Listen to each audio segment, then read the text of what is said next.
Welcome to এসএসসিএন BSL এ। কিন্তু আজ অত্যন্ত ইম্পর্টেন্ট একটা ম্যাচ জেএইচআর রয়্যাল সিটি খেলতে নামছে এফসি মেদিনীপুরের এগেনস্টে। স্টুডিওতে এই মুহূর্তে আমি বুলবুলি এবং আমার সঙ্গে রয়েছেন ভারতের দুই প্রাক্তন তারকা জাতীয় ফুটবলার ভাস্কর গাঙ্গুলি এবং অ্যালভিটো ডি কুনহা। দুজনকেই স্বাগত জানাচ্ছি আমাদের আজকের অনুষ্ঠানে। কিন্তু ভাস্কর স্যার, জেএইচআর রয়্যাল সিটি এফসি একদম দরজাটা খোলার মুখে দাঁড়িয়ে রয়েছে, দোরগোড়ায় যাকে বলি, তা আর একটা পয়েন্ট তাহলেই কিন্তু সুপার ফোর কনফার্ম। মোটামুটি জেএইচআর বলা যেতে পারে লাস্ট ফোরে চলে গেছে। এখন 3টে ম্যাচ বাকি আছে, যাদের সঙ্গে খেলা বাকি আছে তাদের থেকে জেএইচআর অলওয়েজ ভালো টিম। সুতরাং ধরে নেওয়া যেতে পারে যদি কোনো অঘটন না ঘটে তাহলে জেএইচআর অলরেডি কোয়ালিফাই করবে সুপার ফোরে। কারণ অঘটন ঘটলে কি ফুটবলে অনেক কিছু ঘটনা ঘটে যার ব্যাখ্যা নেই, সেটা করতে পারে। অ্যালভিটো ডি কুনহা, আপনি কি একমত এটার সঙ্গে যে JHR Royal City FC almost super ফোরে চলে গেছে?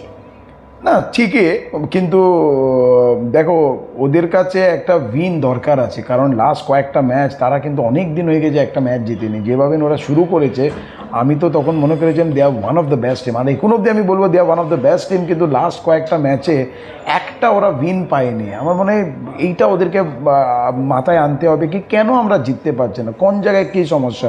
হ্যাঁ, least number of goals concede করেছে সেটা ঠিক আছে, আমরা সবসময় বলি তো striker scores goals to make you win the matches, defence clean sheet রাখলে কী হয়, makes you win the tournament. কিন্তু এই টিমে লাস্ট কয়েকটা ম্যাচ ড্রয়ের পর ড্র, কিন্তু আজকের ম্যাচ যদি তারা মিদনাপুরের এগেনস্টে জিততে পারে তা আমার মনে হয় they will be back in form.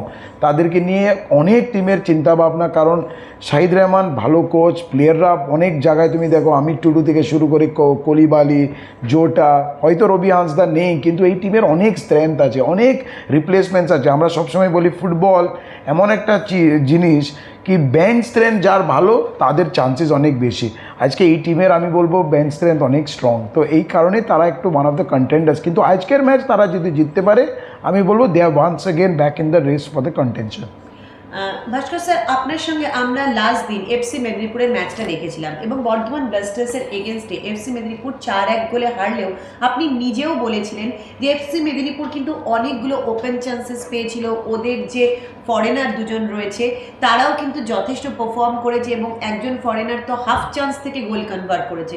তো কোচ জয়ন্ত সেন এফসি মেদিনীপুরকে নিয়ে আজ যে একটা টাফ ফাইট দেবে এ ব্যাপারে নিশ্চয়ই কোনো সন্দেহ নেই। একটা কথা ভস্য মাথায় রাখতে হবে যে মেদিনীপুরে নাথিং টু লুজ, ওরা চেষ্টা করবে ম্যাচটা জেতার জন্য, অবশ্যই চেষ্টা করবে। জয়ন্ত সেইভাবে আমরা প্লেয়ারদের গাইড করবে যে ম্যাচটা অ্যাটলিস্ট ম্যাচটা জিতে সম্মানটা রাখুক। সবাই চায়, ও চাইবে। এবং মেদিনীপুরের ফ্রন্ট লাইন, আমি গতকাল বলেছিলাম যে ডিফেন্সটা একটু উইক, ফ্রন্ট লাইন ভালো, ডিফেন্সটা একটু দিকে নজর দিতে হবে। যদি নজর না দিলে মুশকিল। এবং গোলকিপারকে আরও বেশি অ্যালার্ট হতে হবে, কারণ গোলকিপার একটা টিমের মেন জিনিস হচ্ছে goalkeeper, last line of the defence.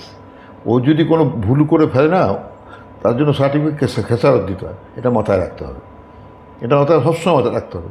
আর জয়ন্ত টিমটাকে খারাপ সাজেনি, কিন্তু কিছু বলে না ব্যাড লাক হয়। যেমন আমি এই নর্থ বেঙ্গলে কতগুলো ম্যাচ দেখেছি আমি, ভালো খেলছে, স্কোর করতে গিয়েই গণ্ডগোল।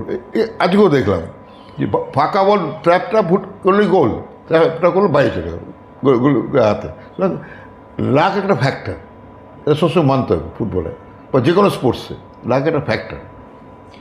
অ্যালভিটো ডি কুনহা, আপনার কাছে আসবো, যেটা আমরা দেখছি বা ফুটবলে যদি ডিফেন্স খুব কম্প্যাক্ট হয় কিন্তু যদি অপোনেন্ট কন্টিনিউয়াস একটা প্রেশার রাখে, একটা না একটা সময় ডিফেন্সের কাছে একটা গোল কনসিড করা হয়ে যায়। কিন্তু জেএইচআর যেটা হচ্ছে ডিফেন্স খুবই ভালো কম্প্যাক্ট, কিন্তু রবি হাঁসদা সন্তোষ ট্রফির জন্য চলে যাওয়াতে জোটা কিন্তু ওপরে সেইভাবে সাপোর্ট পাচ্ছে না। এই প্রবলেমটা খুব তাড়াতাড়ি রিপেয়ার করতে হবে। যদি সুপার ফোরে তারা চলেও যান, সুপার ফোরের লড়াইটা কিন্তু গ্রুপ লিগের লড়াইয়ের থেকে অনেক বেশি টাফ হবে। সেটা নিয়ে সৈয়দ রহমানের কীভাবে মেকানিজমটা রেডি করা উচিত? দেখো, আমরা বলি না practice makes a man perfect, তো আমি নিশ্চয়ই জানি শহীদ রহমান হয়তো অনেকগুলো চেষ্টা করেই যাচ্ছে। সেই রকমই দল সাজিয়েছে আজকে। জোটা আগের ম্যাচে তুমি দেখো রবি হাঁসদা ছিল না, সেই দায়িত্বটা জোটা নিয়েছে। তারপরে ওরা আরেকজন ফরেনারকে নিয়েছে, সেটা হচ্ছে কামু, যে একজন আই লিগ আইজলের খেলেও আই লিগ জিতেছে, এক্সপিরিয়েন্স ফুটবলার। তো আমার মনে হয় এই ধীরে ধীরে এই টিমের যেটা দরকার, আমি একটু আগে যেটা বললাম, একটা উইন দরকার। উইন পেয়ে গেলে দেখবে এদের সব সমস্যাগুলো মিটিয়ে যাবে। এমন নয় কি ওরা খুব খারাপ খেলছে আর সেই কারণে ওরা ড্র পেয়েছে, তাই তো নয়। ওরা ভালো খেলছে, কিন্তু কোনোভাবে ওরা হয়তো একটা গোল কনসিড করলো কিংবা কিছু জায়গায় গোল মিস করেছে, সেই কারণে ওরা কিন্তু ড্র হয়েছে। কিন্তু আমার মনে হয় এই জায়গায় সাজন সাহানি বলো কিংবা আমাদের জোটা বলো কিংবা সালমান বলো, এদেরকে আরও বেশি ইনিশিয়েটিভ নিয়ে খেলতে হবে। শুধু আমরা মুখে বললে হবে না, এদের টিমের অনেক স্ট্রেংথ আছে। হ্যাঁ, পুরো টিমটাকে একটা লোড, ফয়সাল রয়েছে, ফয়সাল রয়েছে। তো এরা সবাই ভালো, কিন্তু নাও ইটস দ্য টাইম কি তোরা কেন যে আমরা বলি তোরা ভালো, নিশ্চয়ই তোদের মধ্যে আমরা কিছু দেখেছি শুরুতে। তো এখন now it's the time to deliver. হয়তো ন্যাক টু ন্যাক ম্যাচেস হয়েছে, সেই কারণে হয়তো রিকভারি কম হয়েছে কিংবা হয়তো কিছু ইঞ্জুরি নিয়ে খেলছিল, কিন্তু নাও ইটস দ্য টাইম তোমাকে সব কিছু বলে now it's the time to produce করতে হবে। এই টাইমে যদি তুমি না প্রডিউস করতে পারে তাহলে কিন্তু সবাই ভুলে যাবে তুমি কিছু ম্যাচ আগে কী কী রেজাল্ট করেছে, কী কী ভালো পারফরমেন্স দিয়েছে।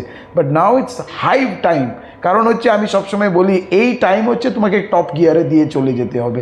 তো আজকের দিনে তারা কতটা মোটিভেটেড, কতটা ইন্সপায়ার্ড কি এই ম্যাচটাকে কোনোভাবে আমরা 3 পয়েন্ট নেব, কোনোভাবে 3 পয়েন্ট নিতেই হবে। জেএইচআর রয়্যাল সিটি এফসি অ্যাটলিস্ট একটা ড্র কিন্তু ভেরি মাচ নিডেড। কিন্তু জেএইচআর রয়্যাল সিটি এফসি যেভাবে নেক টু নেক আছে, কোনোভাবেই কিন্তু পয়েন্ট লুজ করা যাবে না। রাদার এফসি মেদিনীপুর বিএসএল থেকে তাদের এক্সপিরিয়েন্স অনেক বেশি, একদম অচেনা মুখ নিয়ে তৈরি। আমরাও তাকিয়ে থাকবো আজকের এই ম্যাচের দিকে। আপনারা কিন্তু জি বাংলা সোনারে সব ম্যাচ দেখতে পাবেন লাইভ অ্যান্ড এক্সক্লুসিভ।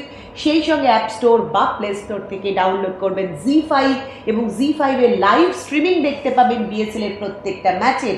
সেই সঙ্গে অবশ্যই অ্যাপ স্টোর বা প্লে স্টোর থেকে ডাউনলোড করবেন এসএসিএন, কারণ বিএসএল এর একমাত্র মিডিয়া পার্টনার হলো এসএসিএন, যারা কিনা সমস্ত প্লেয়ারদের, কোচেদের, টিমেদের ব্যাক স্টোরি এবং ফ্রন্ট স্টোরি কভার করে আপনাদের সামনে আনছে। Thank you so much, stay tune with এসএসিএন।